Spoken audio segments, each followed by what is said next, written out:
I'd like to introduce Frank Lindsay from New Zealand, who's well known and experienced beekeeper, and he's going to tell us a little bit about the history of Varroa treatment in New Zealand from when Varroa first came 25 years ago. Over to you, thanks, Frank. Varroa is a real changer in beekeeping because you've had let alone beekeeping and suddenly you've now with Varroa, you've actually got to work bees. And it does make you a better beekeeper, but there's a real big learning curve. Mites are coming, that's what's going to happen to you. Light infestations are fairly easy to control as they build up, but what you're going to go through is you're going to go through a phase that all your ferals are going to break down. Your bees may be robbing if you don't have hive beetle. You'll get a winter honey flow, and in that they'll bring back mites, and it builds up really, really quickly. Trying to treat them organically is quite difficult to do. So mites reproduce mainly on drones in the spring. So as soon as you've got drones, the way to really find your mites, if you haven't seen them falling or anything like that, and just fork them out and you'll see if there's any Varroa there. So just pull out 100 cells and sort of count them. If you've got more than 5, you've got something building up. So mites seen on the top, you know, the traditional ones where you see the classic photographs, that is actually when it's too late. If you see them on bees, it's too late because that means those bees are looking for new territory, new real estate. They want to go out with those bees and find somewhere else to go because that hive is pretty well niche and collapse. It'd take another couple of weeks and they'll collapse. So mites breed on drones, they transfer into nurse bees, and the nurse bees, of course, are feeding your brood, and they then transfer into the brood through that little 24-hour cycle where the juvenile hormone says, cap me, and they slip in under that. So I just put here, know the difference between nurse bees. And if you look in a hive and you pull out a frame of brood, you'll notice some bees are just slightly larger than the others. They're full of pollen and they're feeding your nurse bees. If you've got a really heavily infected colony, you can pick up a nurse bee and they'll be underneath the plates underneath. And if you pick them up by the wings, the normal bee will curl. But if they've got a mite in it, they can't curl. So we've been collecting bees with mites on them for the university, and you get about 25 when you left a hive really go into a collapse situation within about 20 minutes just picking up bees. You go through this acute phase. In New Zealand, it lasted 3 years. Dennis Anderson, who's your main research person who did a lot of this early research, and he named Destructor, and he looked at it in New Guinea, and he found that by following it down the rivers and whatnot, that it just spread really close down, and he believed it actually went into a hive, bred up a couple of cycles, and then just moved on again. It goes into a spreading phase, and then when all hives tend to get grown, then they start increasing. And of course, it spreads naturally. A drone will fly 12 to 15K, and so it can be anything from 20 to 30K. It spreads naturally. And of course, on a truck, it goes, any distance at 100K an hour. Pollination is your best spreader. When you bring thousands of hives into one area, it doesn't take long for it to all spread, and you may not see it for 6 months to a year, and then suddenly you'll start seeing it. It's mainly spread by drones in the wild. John Gates was the apiary officer of BC, and he came out to New Zealand in 2000 when we first got Varroa, and he said, this is what's going to happen to you. And he showed us the hive, and it's 2 hive full of bees, just literally covering. And then he showed the same thing about 3 weeks later. And he said it was just about dead. It was down to 5 frames. And it can happen that quickly. Anyway, what they did is an experiment to see how good drones spread. So they collected a lot of drones, they marked them, and then drove down the highway. And they knew where beekeepers' hives were. And they had the beekeepers sitting at the hives. And they found that by throwing them out as they went along, it only took 10 minutes for the drones to find the hives. So they weren't very far. They're only a couple of K off the motorway. They didn't take very long to find them at all. So it just shows you how drones can find hives, and they really are the main source of drifting, and that's where a lot of your mites come from. We noticed from having just a observation hive in a shop, I got a call one day to say, the hive swarmed, and then they rang back the next day, oh, no, they're all back again. I said, oh, that's a bit funny, and so I went out there and it was absolutely full of drones. And until the new queen mated, those drones stayed there. And then within a couple of days after mating, they're all gone. And that's how the main spreading happens. And I had a hive that I used to look after for somebody else about 500 meters from one of my pre's. And it took 3 years for that hive to actually swarm because I neglected it one time. And at that time, it got Varroa. So that's what can happen. If you've got small hive beetle, we've just been up to New South Wales, and there with Varroa, it gets into your hives, it weakens the hive, and just beetle takes over so quickly. They're suggesting that most of the ferals in an area where it's really heavily populated are gone in 6 to 8 months. They're gone because of the beetle moving in and just sliming everything out. Mites reproduce. EAS is the Eastern Apicultural Society in America. They have a meeting each year in a different state, a week long, different lectures every hour. New beekeepers, middle beekeepers, and commercial beekeepers. It's just, and it goes on for a whole week, and it's a real good learning thing if you can ever afford to get to America anymore. Anyway, I was just looking through my notes, and it says mites double every week, and another one said mites double every 2 weeks, and then mites double every month.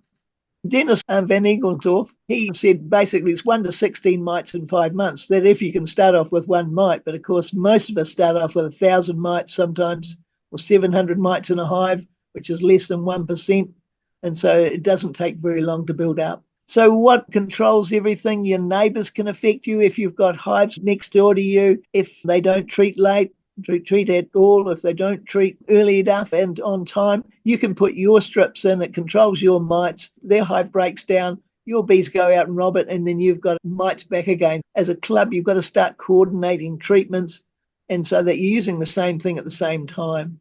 So we don't let off Varroa bombs, and that's what it is. The hive collapses. You'll also find that if you can control swarming, you get less of them, because every swarm you lose once you've got Varroa there in a big way, you'll find that mite bomb will cause actually reinvasion happening maybe a month or two after you've already finished treating. It can really cause you real problems.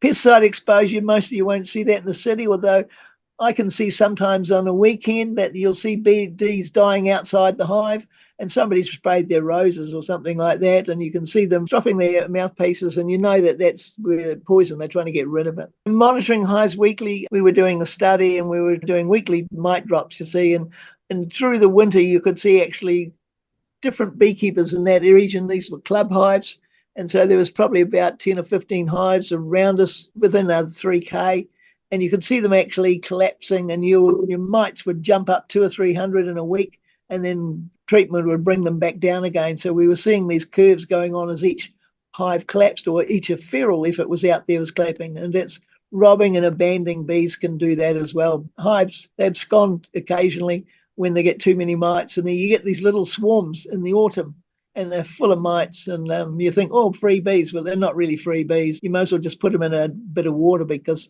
the bees are damaged and they're full of mites anyway. You could have out there, and we don't know it, you could have the resistant stock, but generally when you get this acute phase, they get overwhelmed and you won't know any difference whether it was resistant stock or not, so you can lose things very, very quickly. So the principal rules are that all Varroa treatments do some harm, whether they affect the bees or leave residues. However, the alternative's worse, and, as a beekeeper, we care for our bees, and we don't like them to get any worse. You know your bees, and it's really bad when you lose them. First time I burnt a hive with AFB, I didn't sleep for 3 days. It's just affects you so much. But Varroa, after a while, you get worse, but you can get fooled by it, and it can creep up on you, and it can be really bad. So Varroa on a bee is like a fly around the house or the kitchen. It's annoying. That's Jamie Ellis's expression. Disrupts the activity of the hive, because they're trying to get other bees, just dislodge it off them and all the rest of it. So it actually disturbs the hives. Plus, it's damaging bees at the same time. Even while it's on the bee, it's sitting underneath the plates. It's sucking fat bodies, and it's building up so they can lay more eggs. And so that's a phoretic stage, which is not really a phoretic stage, because phoretic means it's just sitting there where they've found now that it actually just feeds on the bees as well. So each percentage of mites you have, which is 3 per 300 bees when you're doing a sample, which is half a cup, can cause a loss of 3 to 5 kilograms of honey. Now, this is unpublished research from Midlands Apiaries, who are a seed company, and they do a heck of a lot of monitoring. And they just found over a period of time, by monitoring different apiaries and doing mite washes all the time, that they found the production dropped when the mites got high. And so this is what it's worth to you. So generally, we try to get hives going into a honey flow with less than 1% mites. So 1 or 2 mites. We've got some of our beekeepers, when they find, just before the honey flow, if they find 1 mite on a mite wash, they'll treat again as well. They were producing Manuka, and of course Manuka was getting $50 to $100 a kilo. So 3 kilos lost us quite a bit of money. So that's why they kept it so low. So when you have Varroa, your best production hives will be the ones that collapse first, because they are more nutritious, they have more nutrition, they have more drones in them, You don't see it so much because they stay in the drones until the bees stop producing at the end of the season, and then Varroa really move into the worker brood, and then it collapses real quick because as the population is dropping, the mite population just explodes, and that's why it causes your hive to collapse. So after the initial findings, we did the same research. New Zealand reviewed the treatment options, and there's a big book on it, and you've done the same thing in Australia, Resilient Beekeeping on the Face of the Varroa. So it's an Ag Futures document. It's a must read, really, for you people. And it just tells you what's going on. They're basically the same documents, which is pretty good. Find out what everybody is and put everything in there that they found and what people are doing. And so it gives you a good overview. Our scientist was Dr. Mark Goodwin. His initial research showed that mites were not showing any resistance to treatments. There's treatments you can do. You just put a treatment in a jar for 24 hours or 6 hours, depending on what it is, how much of the treatment, and find out how many mites drop. Then you wash the mites, and then you actually wash the bees and see how many mites were left, and that gives you an idea of what the treatment is. He also had a hive with 41,000 mites in one hive and treated and recovered.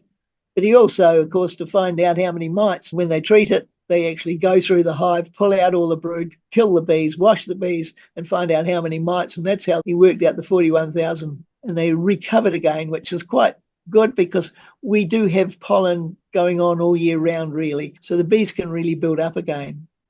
From comments at one meeting, he's just said, half treatments worked as well. We were a bit naughty. Some of us adopted half treatments, and we got away with it for about 5 years, but we were also rotating treatments, which is really essential. So the treatments registered, our New Zealand government registered all organic acids because no firm's going to do that. There's no money in it for them.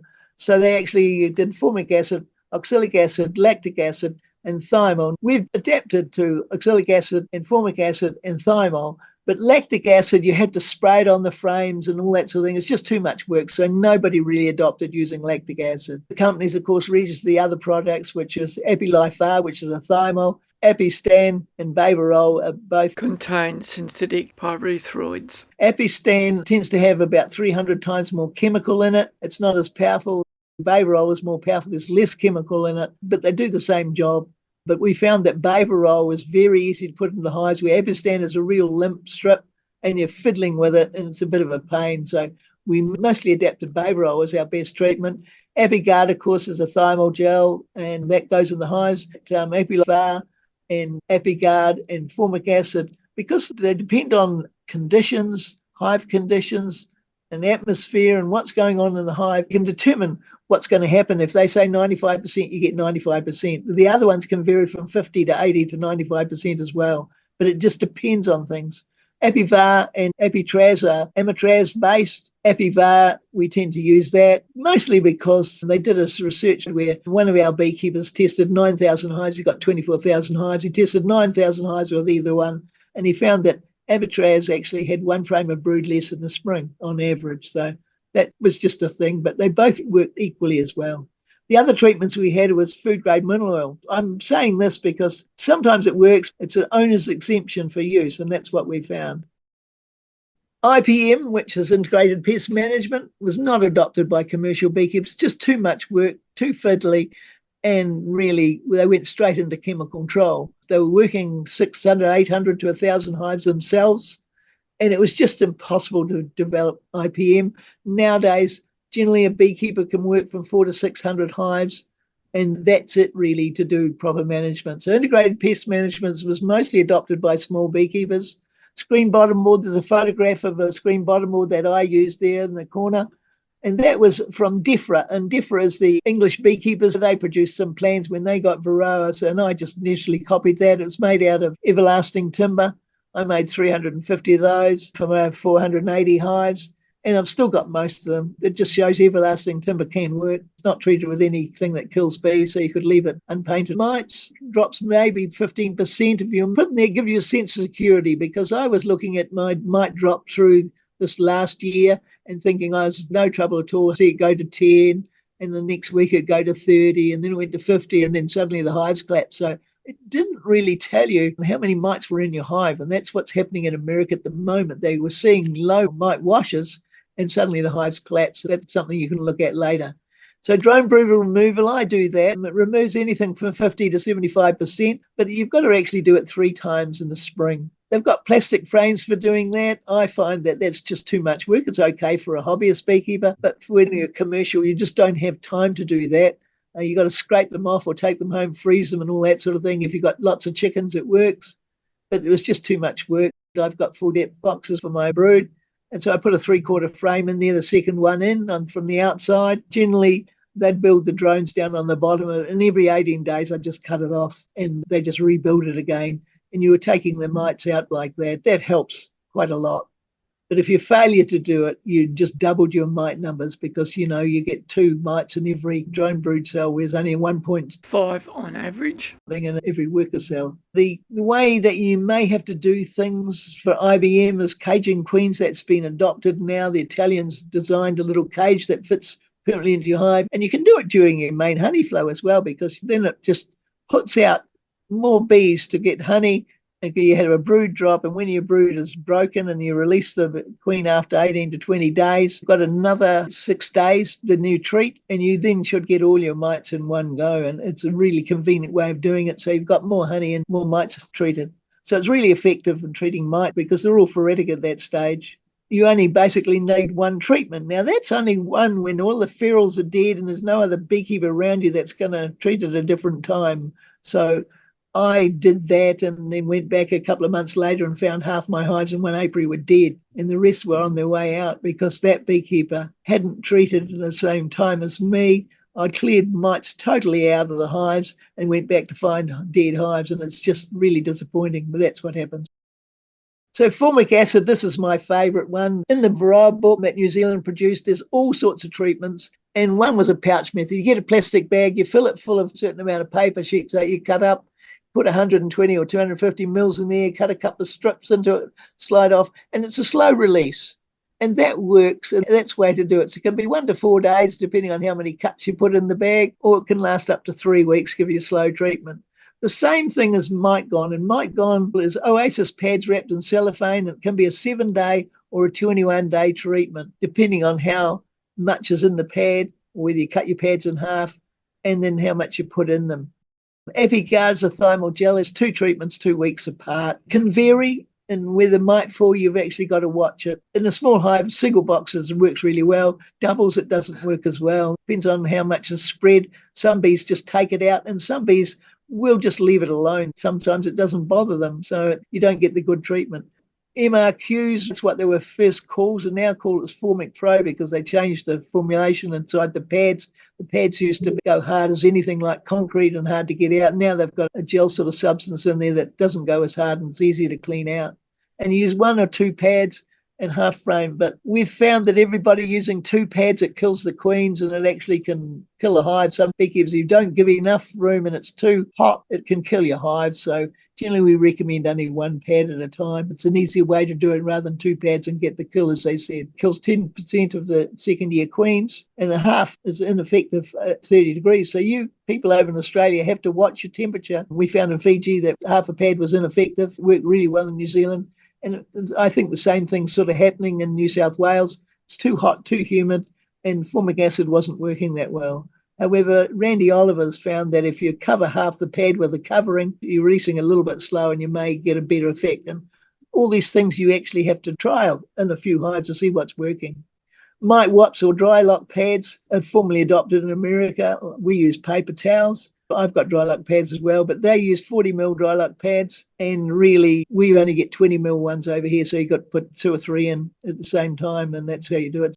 Early treatments used to be 40 mils minus the temperature, and later it was 60 mils, and this is where we're putting in 60 mils at the moment. This is where you get some loss of queens and whatnot, so I'm not sure whether I should go back to the 40 mils the temperature or not. I used to apply with a drench gun onto the slides under the bottom board. The bottom board was well sealed. You get a blushed out at your face real quick. So you've got to wear a mask and you've got to wear rubber gloves when you're doing that. And between apiaries, you've got to wash out the drench gun because acid will perish your rubber after a while. So generally a drench gun only lasted me a year. Apply to the second super, opposite the entrances if you're doing when you're putting pads or anything like that. And then the bees congregate on the front of the hives. Formic acid was the way I want to go. Mite Gone, which we're now explaining here, just to give you some background on how it works, and you can then find out new types of adapters are using the same theories. Mite Gone was developed by beekeeper Bill Risker. It developed in 1994. So a lot of these treatments were developed really early, because you've got to remember they've had Varroa around for 40 years. He was a professional engineer in 1980, became a bee breeder with 500 hives, and he made lots of nukes. That's his way he made his money, and actually selling honey. So his operation is highly mechanized. He had loaders and everything else. He was a pretty good engineer. Bill developed the Oasis strip formulation with a slow release. It worked well in Canada, but it didn't work in New Zealand. So he visited New Zealand, and we took him on a demonstration around the country, talking to beekeepers who were actually using this and finding it wasn't working. Basically, it's meant to evaporate at 12 to 15 mils a day, and it wasn't, and that's why it wasn't working. And what it is we have an average of 70% humidity in his hives, whereas Canada was only 55%. So he ended up by just cutting at different angle across the bottom of the pad, and that allowed a bigger surface area and gave you the 15 mil desirable net. These pads were made in South Australia, which is quite amazing. On the actual notes in the actual presentation, I think you'll find the address. Mite Gone, you can see the website. He's dead now, but his website's still up there. So it just gives you a good basis of what's going on. And that's really the treatment. This is from the front of his website, and it just tells you to treat twice, 65% acid. Our acid comes as 85%. You dissolve it down by 1 to 5, one of water to the rest of it, and it gets to 65%. The pads on the right-hand side there, that's how they come. They come like that, and you can either cut them in half on an angle, or you just cut the bottom off on a slight angle. You put them in the side of the hive, against the wall of the hive, held in against the frame with toothpicks. 2 pads will give you a whole 21-day treatment. You've got to play with it, though, and see those sort of things works. And these, of course, are the things that have developed after it, you see. And so these are German developments. One on the left-hand side is a little bit of wicker paper. You fill up how much you want and how long you want it to work.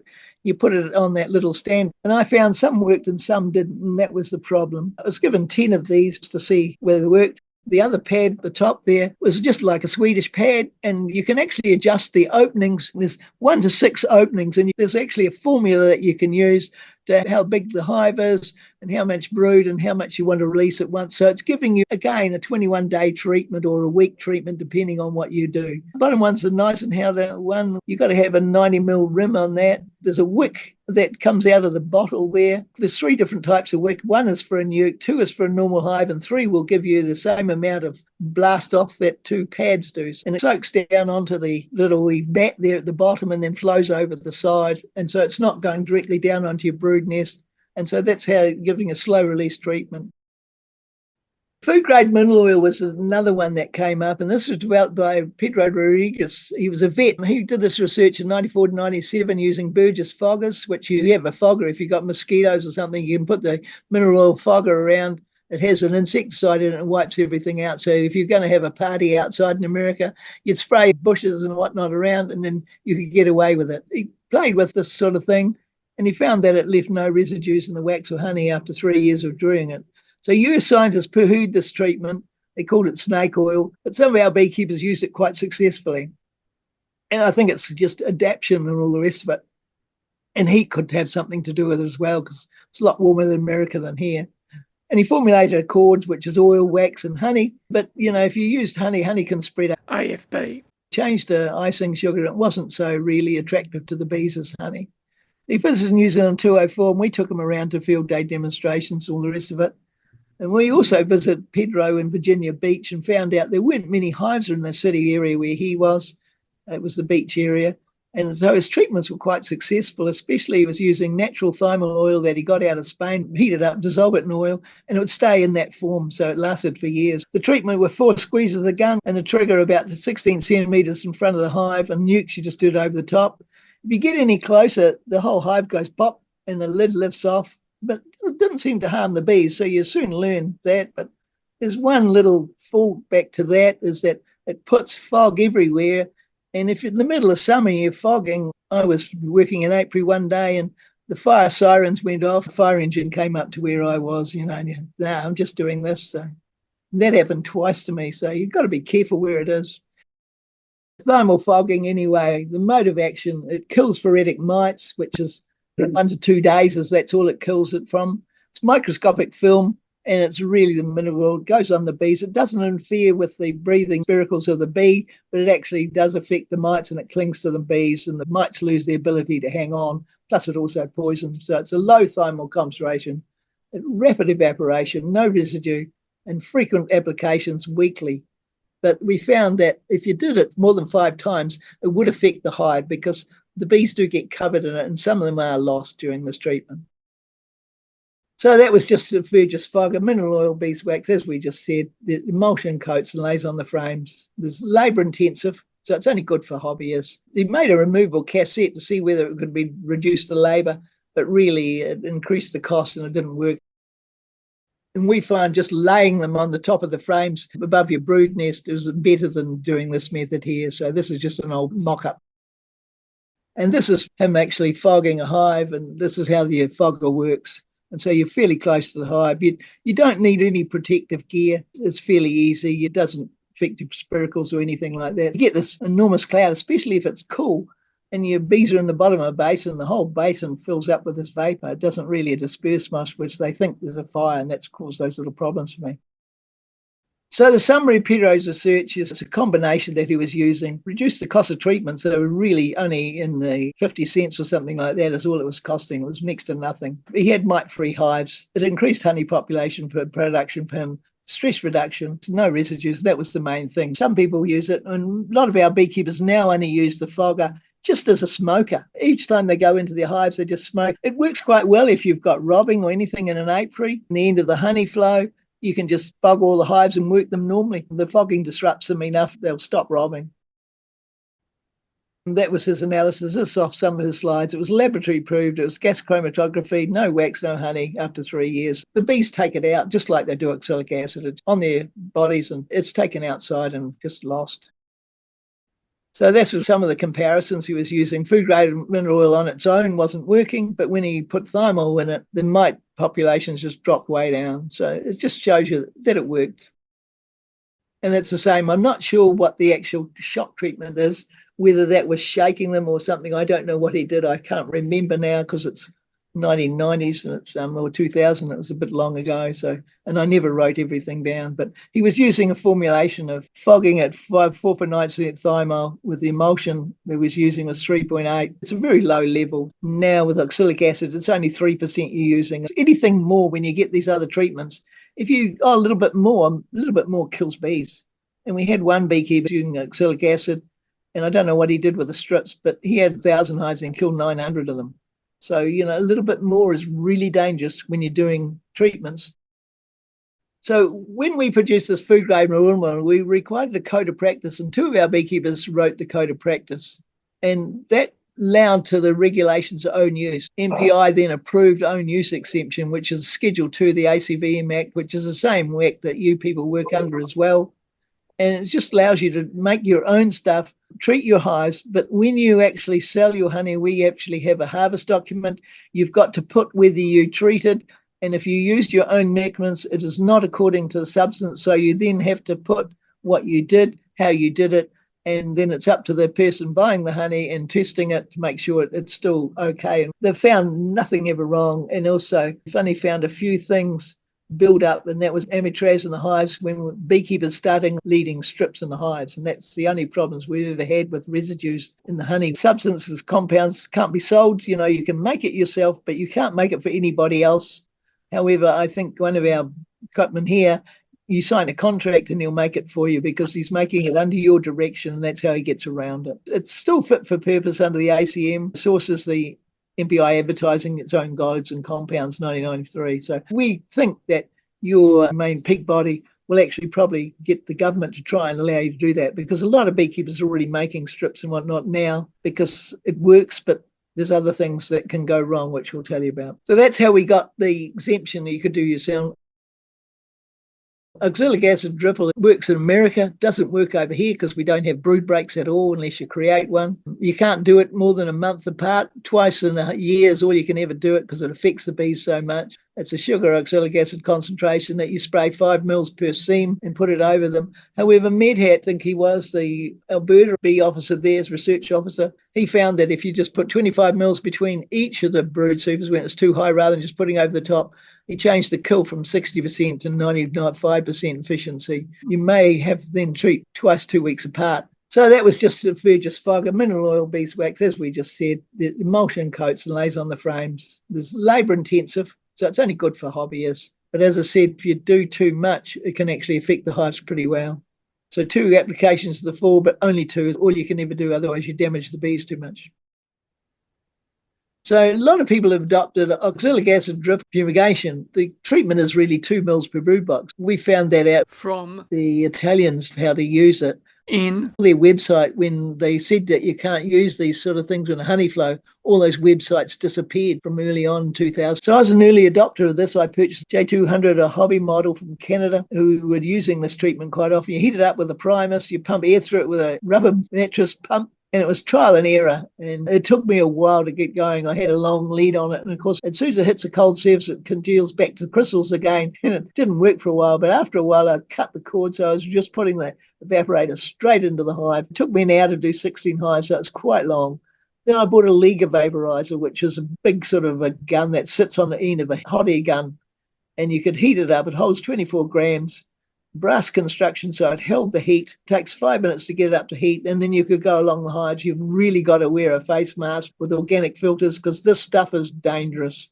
And that's why a lot of beekeepers don't use it, because it tends to be dangerous. If somebody takes a risk, it can ruin your lungs and all the rest of it. And also, oxalic acid tends to cause kidney stones. It just doesn't get out of your system when it gets in there. Now battery powered makes vaporizers easy, and they can hold 4 grams, and Beekeepers is a website. It's got all the information on it anyway. They're worth about $900, so it's not something to be played with. So the other treatments is ApiLife Var. That's a thymal pad. It's a very delicate wafer.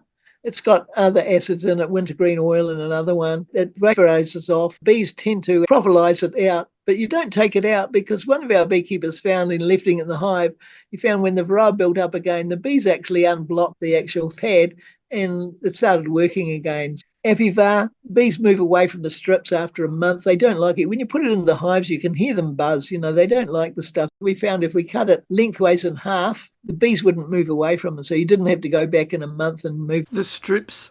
The problem with the strips, too, it's so wide, the bees chew away the wax underneath it, and you get no brood underneath the strips because of such a hard strip. And that's one of the fall downs for that. I trialled an Apivar for 20 weeks and we were getting re-invasion all the time, so I left them in there. And after 20 weeks, because the period time is 10 weeks, a couple of hives, 20 mites fell in the first week when I put ApiLife Var straight in. And so 20 mites fell, but I was told off because I didn't send them in to see whether actually a re-invasion or whether actually it had developed actually resistant mite in that time. But it just shows you actually got to stay to where they say, because in some treatments, if you leave them in too long, you're not getting a proper kill, and that's when resistance starts developing. So as I said, the Apistan trial with one of our bigger beekeepers, and he found they all did a good job, but there was with Amitraz, it was one down, but we've got beekeepers who use it and they're quite happy with it, so no problem. Bayvarol is our best treatment, and because you can use it when there's a honey flow on, an emergency, and some of our beekeepers would say it's emergency and put it in with a honey flow and then change to something else later. We found that beekeepers abused it. In Northern, found it was 12 strips in the hive, never been removed. And this is the problem, that beekeepers get lazy or you miss one. With Bayvarol in our area, we had one, he's actually one of our AP2s that does inspection of other people's hives. He could put 12 strips in a hive. In other words, he put 4 strips in, and after a couple of weeks, there were still mites running around. So he put another 4 in, and waited another couple of weeks, still had mites running around, put another 4 in and still had mites running around. Michelle Taylor now will say there's no evidence of any treatments not working. We know very well they're not working. Phil Lester from Victoria University has tested it, and most of them are only about 60 to 70% efficient. Bayvarol is now, which means really they're not efficient at all because they've just built up so quickly again, it's not working. But you leave it for 2 or 3 years and it'll work once. Obviously the mites come back, the resistance comes back, so you can only use it once every 2 or 3 years. And once you get resistance, you've got it forever. The mites, it changes them through their genetics, and you can't go back to it, and that's one of the main problems. So anyway, monitoring monthly 4 times a year is the minimum you should be doing. New Zealand is 25 years old. 3 mites or 1% you treat within a month.